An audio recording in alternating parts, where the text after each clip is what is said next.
तू ही रे माझा मितवा या मालिकेच्या येणाऱ्या भागामध्ये जबरदस्त असा ट्विस्ट येणार आहे.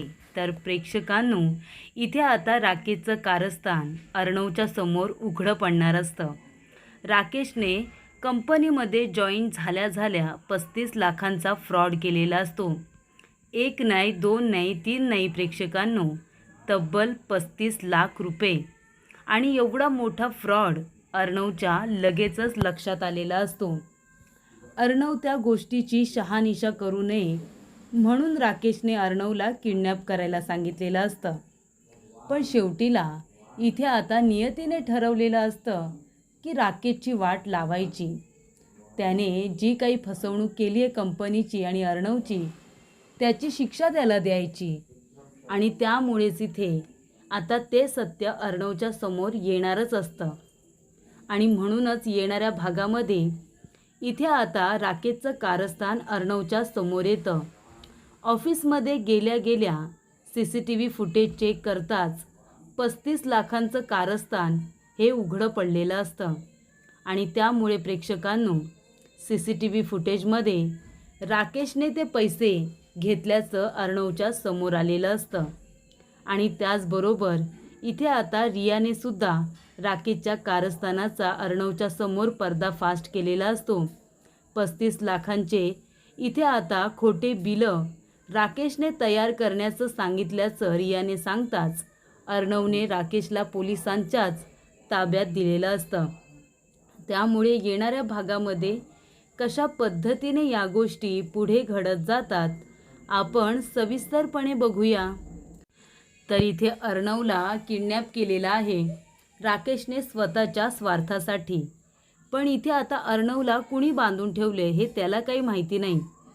सगळ्यांना काहीतरी चुकीची बातमी पसरवण्यासाठी अर्णवचे जे काही कपडे वगैरे आहेत ना, ते सगळे आता बाजूला फेकून दिलेले असतात आणि अर्णवला दुसरे कपडे घातलेले असतात. त्यामुळे इथे ईश्वरी घाबरते. पोलीस स्टेशनला गेल्यानंतर हे तर अर्णवचे कपडे आहेत, त्याचंच घड्याळ आहे असं तिला वाटतं. मग जी व्यक्ती आता मृत्यू पावली आहे ती नक्की कोण आहे? पण जेव्हा ती व्यक्ती बघितली जाते तेव्हा ईश्वरी आणि आकाश या दोघांचा जीव जीवात येतो. कारण का, जेव्हा ते दोघेजणं डेथ बॉडी बघतात तेव्हा ती अर्णवची नसते आणि मग ते दोघेजणं घरी येतात. राकेशने त्याच्या माणसांना सांगितलेलं असतं, जोपर्यंत मी सांगत नाही तोपर्यंत अर्णवला सोडायचं नाही. कारण त्याला ऑफिसमध्ये जाऊन 35 लाखांचा घोल आहे ना, ती आता खोटं बिलं वगैरे तयार करून तो आता संपूर्ण जो काही खोटारडेपणा आहे तो त्याला खरेपणामध्ये दाखवायचा असतो. आणि त्यासाठी त्याला 1 ते 2 दिवस हवे असतात. पण शेवटीला खोट्याचं खोटंच. म्हणून काय होतं, रियाचा पहिलाच दिवस असतो आणि रियाला ॲडव्हान्स सॅलरीसुद्धा हवी असते. त्यामुळे आता स्वतःच्या स्वार्थासाठी राकेश रियाचासुद्धा फायदा करून घेतो. अकाउंट्स तुला येतं ना, मग तुला माझं एक काम करायचं आहे. ही फाईल घे, या सगळ्या प्रोजेक्टचा अभ्यास कर. 35 लाख रुपये जे काही आपण खर्च केलेत ना, 35 लाखांची बिलं तुला तयार करायची आहेत. ती म्हणते 35 लाख रुपये एवढी मोठी रक्कम? तो म्हणतो हो, आपला व्यवहार हा लाखो आणि करोडोंमध्येच होत असतो. त्यामुळे 35 लाख काय सात्विक फॅशनला नॉर्मल आहेत. तू फक्त एक काम कर, त्याची बिलं कशी तयार करायची आहेत तुला बरोबर माहितीच असेल. ॲडव्हान्स सॅलरीचं मी बघतो. रिया म्हणते की तुमचं काम झालंच म्हणून समजा. रियाने ती बिलंसुद्धा तयार करून दिलेली असतात आणि ती म्हणते पण ही फेक बिलं आहेत, हे कुणाच्या लक्षात नाही येणार का सर? राकेश म्हणतो असू दे, कुणाच्या लक्षात नाही येणार. आणि हे सगळं मीच तर हँडल करतोय ना, तुझं याच्यामध्ये कुणी नाव नाही घेणार. तेव्हा इथे रियाला काही फरक पडत नाही. तिला जे काम सांगितलेलं असतं ते तिने करून दिलेलं असतं. तेव्हा राकेश म्हणतो की चला आता एकदा का ह्या बिलांवरती माझ्या बावळट बायकोने सही केली की संपूर्ण बिलं सँक्शन होतील.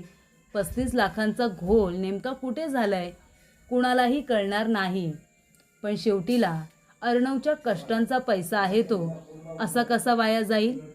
तेव्हा काय होतं, इथे आता ईश्वरी घरी आलेली असते ना, तेव्हा रमाकांत काका नुसता देवाचा धावा करत असतात. म्हणत असतात की मी देवाला सांगतोय माझ्या मुलाची काळजी घ्यायला. देवा, काहीही झालं तरीसुद्धा माझ्या मुलाची काळजी घे. त्याला काहीही होता कामा नये. त्याला सुखरूप ठेव देवा. आणि तेव्हा इथे सगळेजण देवाजवळ येतात आणि देवाने इथे त्यांची प्रार्थना ऐकलेली असते. आणि मग देव काय करतो प्रेक्षकांनो, इथे आता राकेशला समजलेलं असतं की ईश्वरीला अर्णवचा पत्ता सापडलाय. एक मुलगी आता खेळत खेळत गाडा खेळत ती त्याच ठिकाणी त्याच आता एरियामध्ये आलेली असते जिथे अर्णवला किडनॅप केलेलं असतं आणि गोडाऊनमध्ये ठेवलेलं असतं. त्याच्या बाहेरच त्याचा मोबाईल बंद करून फेकून दिलेला असतो. आणि तेव्हा काय होतं, ईश्वरीला अर्णवला फोन करायचा असतो. ती सारखा फोन करत असते आणि तेव्हा त्या मुलीला तो मोबाईल सापडतो आणि ती मुलगी काय करते, तो फोन स्विच ऑन करते. जो स्विच ऑफ करून ठेवलेला असतो तो मोबाईल आता ऑन करते आणि तेवढ्यात ईश्वरी त्याच मोबाईलवरती फोन करते. ती मुलगी फोन उचलते. ईश्वरी म्हणते, हॅलो अर्णव सर. ती मुलगी म्हणते, कोण अर्णव सर. तेव्हा ईश्वरी म्हणते की हा फोन ज्या दादाचा आहे हा फोन अर्णव सरांचा आहे ना. ती म्हणते, मला नाही माहिती हा कुणाचा आहे. तेव्हा इथे ईश्वरी म्हणते, हे बघ बाळा, हा फोन आहे ना अर्णव सरांचा आहे, माझ्या मिस्टरांचा. ज्या दादाचा हा फोन आहे ना तो दादा तिथे आहे का कुठे आजूबाजूला. ती मुलगी म्हणते, नाही, इथे तर कुणीच नाही आहे. हा फोन इथे पडला होता. मी गाडा खेळत आले होते ना, तेव्हा हा फोन मला इथे पडलेला भेटला आणि म्हणून मी त्याला सुरू केला. तेव्हा ती म्हणते, हा फोन तुमचा आहे का. तेव्हा ईश्वरी म्हणते, हो बाळा, हा फोन आमचाच आहे.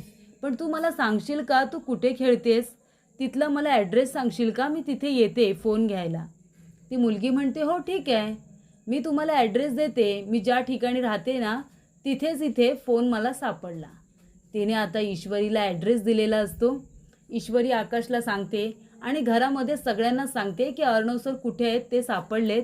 त्यांचा मोबाईल एका मुलीला सापडला आहे. त्या लहान मुलीने मला ॲड्रेस दिला आहे, मी तिथे जाते. तेव्हा आकाश म्हणतो, चल ईश्वरी, मी पण येतो. आकाश आणि ईश्वरी दोघेजण अर्णवला शोधण्यासाठी त्या ठिकाणी गेलेले सुद्धा असतात. ती मुलगी तिथेच असते. पण राकेशला समजलेलं असतं की ईश्वरीला अर्णवच्या किडनॅपिंगचा पत्ता सापडला आहे. तेव्हा राकेश त्याच्या माणसांना फोन करतो आणि म्हणतो, हे ऐका, त्या अर्णवला तिथून हलवा, त्याला तिथे ठेवू नका, त्याच्या बायकोला पत्ता सापडला आहे, ती त्या ठिकाणी आता पोचेल, काही करा पण तिला तिथून हलवा. आणि मग काय, ते लोक लगेचच अर्णवला उचलतात आणि त्याला गाडीमध्ये टाकून घेऊनच जाणार असतात. पण तेवढ्यात काय होतं, ईश्वरी आणि आकाश दोघेजण त्या ठिकाणी पोचलेले असतात. त्या लोकांना वेळच मिळत नाही अर्णवला घेऊन जाण्याचा. ते लोक तिथेच अर्णवला मातीमध्ये ठेवतात आणि सरळ सगळेजण पळून जातात. कारण त्यांना असं वाटतं की यांच्याबरोबर पोलीस असतील तर. त्या भीतीने ते लोक लगेच गायब होतात. ईश्वरी त्या मुलीपर्यंत पोचते आणि विचारते, बाळा, ज्या दादाचा हा फोन तुला सापडला तो कुठे तुला माहिती आहे का, सांग ना.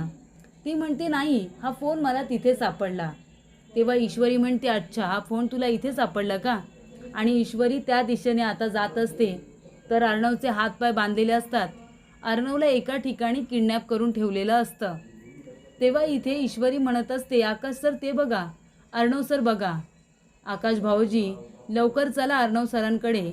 आणि ती आता धावत पळत येते. त्या मुलीकडून तिने अर्णवचा मोबाईल घेतलेला असतो आणि त्या मुलीला मनापासून ती थँक्यूसुद्धा म्हणते.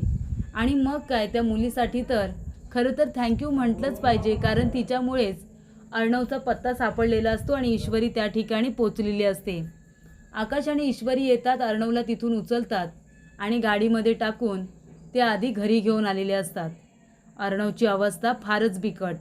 सगळेजण घाबरलेले असतात. डॉक्टरांना बोलावून आधी त्याचा चेकअप केला जातो.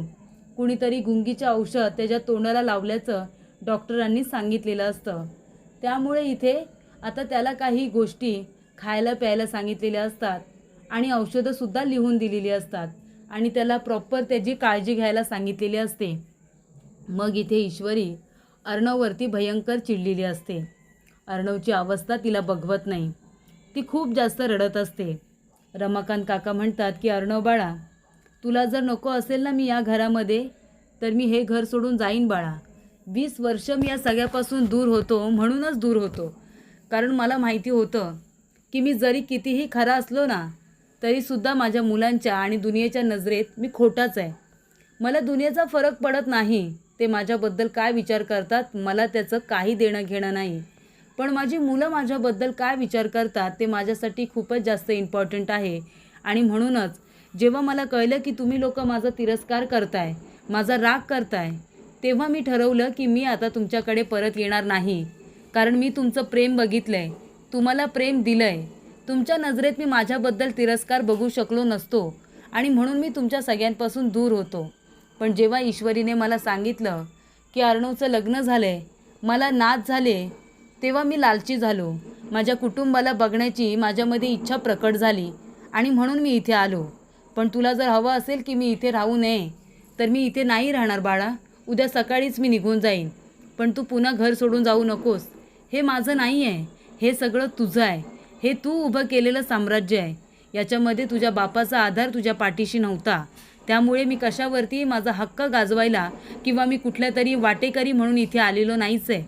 मी इथे फक्त आलो होतो माझ्या मुलाच्या आणि मुलीच्या प्रेमाखातर. पण तेच जर मला मिळत नसेल आणि माझ्या इथे येण्यामुळे तुम्हाला त्रासच होणार असेल तर मी कशाला थांबू. मी जातो बाळा.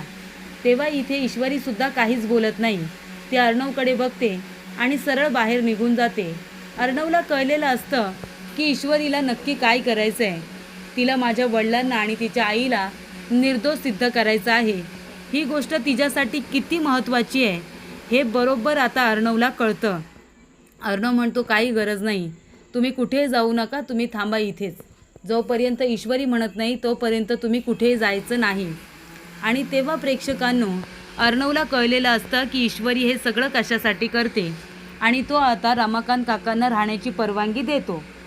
तेव्हा ईश्वरी म्हणते की बाबांनी काहीच केलेलं नाही आहे, बाबा कधीच चोरी करू शकत नाही. जेव्हा मी त्यांना गोळ्या दिल्या तेव्हा तर त्यांच्या झोळीमध्ये पैसे नव्हते आणि अर्णव सरांसाठी पोळीचे लाडू करायला आले तर लगेच त्यांच्या झोळीमध्ये दागिने आणि पैसे आले. मग ते आपोआपच आले का की कुणीतरी ठेवले असतील. ईश्वरी म्हणते हे सगळं ज्याने कुणे केले ना, मी ते शोधून काढल्याशिवाय राहणार नाहीच. तेव्हा इथे वल्लरीला कळतं हिचा कळ माझ्याकडे आहे. सकाळ होताच अर्णव ऑफिसला पोचलेला असतो आणि अर्णव म्हणतो ह्या प्रोजेक्टवरती काम करणारी टीम मला आत्ताच्या आत्ता इथे हवी आहे माझ्यासमोर.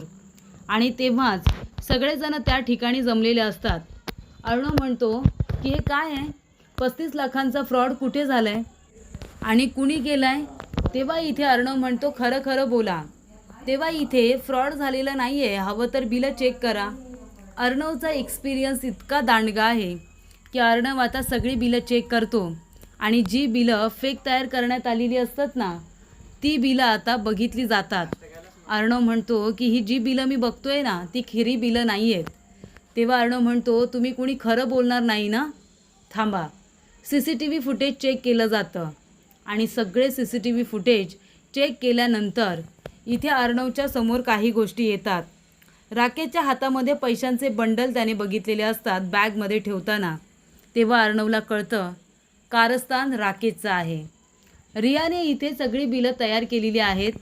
हे अर्णवला समजल्यानंतर रियाला विचारल्यानंतर रिया म्हणते की हे काम तर मला राकेश सरांनी दिलं होतं. मी त्यांना म्हणाले सुद्धा होते की 35 लाखांची फेक बिलं तयार करायची म्हणजे खायचं काम नाही आहे. त्यांनी मला सांगितलं हे सगळं मी हँडल करतोय म्हणून मी फक्त माझं काम केलं सर. तेव्हा अर्णव म्हणतो पण ते बरोबर आहे की चूक हे बघितलं पाहिजे की नाही. ती म्हणते सॉरी सर, पण मी आधीच म्हणाले होते की एवढं मोठं फ्रॉड जर आपण केलं किंवा ही फेक बिलं तयार केली तर ते लक्षात येणार नाही का. मला असं वाटलं याबद्दल तुम्हाला कल्पना आहे. अर्णव म्हणतो अजिबात नाही. आणि त्यामुळे इथे पोलिसांना बोलावलेलं असतं. हा फ्रॉड राकेशने केल्याचं अर्णवला समजताच आणि रियाने तशी आता साक्ष देताच अर्णवला लक्षात आलेलं असतं की याचा अर्थ राकेश पूर्णपणे बरा आहे. तो फक्त माझ्याकडून बदला घेण्यासाठी, मला फसवण्यासाठी तो या ठिकाणी आलेला आहे. फेक बिलं तयार करून मला अंधारात ठेवतोय. माझ्या किडनॅपिंगच्या मागे राकेशचाच हात असावा, कारण त्याला हे सगळं लुबाडायचं होतं आणि म्हणून त्याने मला 2 दिवस कंपनीपासून दूर ठेवण्याचा प्रयत्न केला. तेव्हा अर्णव पोलिसांना बोलावून तिथे आता राकेशला त्यांच्या हवाली करतो आणि म्हणतो की या माणसाला घेऊन जा. माझ्या कंपनीमध्ये 1-2 लाखाचा नाही तर तब्बल 35 लाखाचा या माणसाने फ्रॉड केला आहे आणि रिया त्याची साक्षीदार असते. आणि CCTV फुटेजमध्ये जे काही त्याने बघितलेलं असतं पुरावा म्हणून ते सुद्धा पोलिसांना दाखवलेलं असतं. त्यामुळे फ्रॉडच्या केसमध्ये अर्णवने राकेशला जेलमध्ये पाठवलेलं असतं.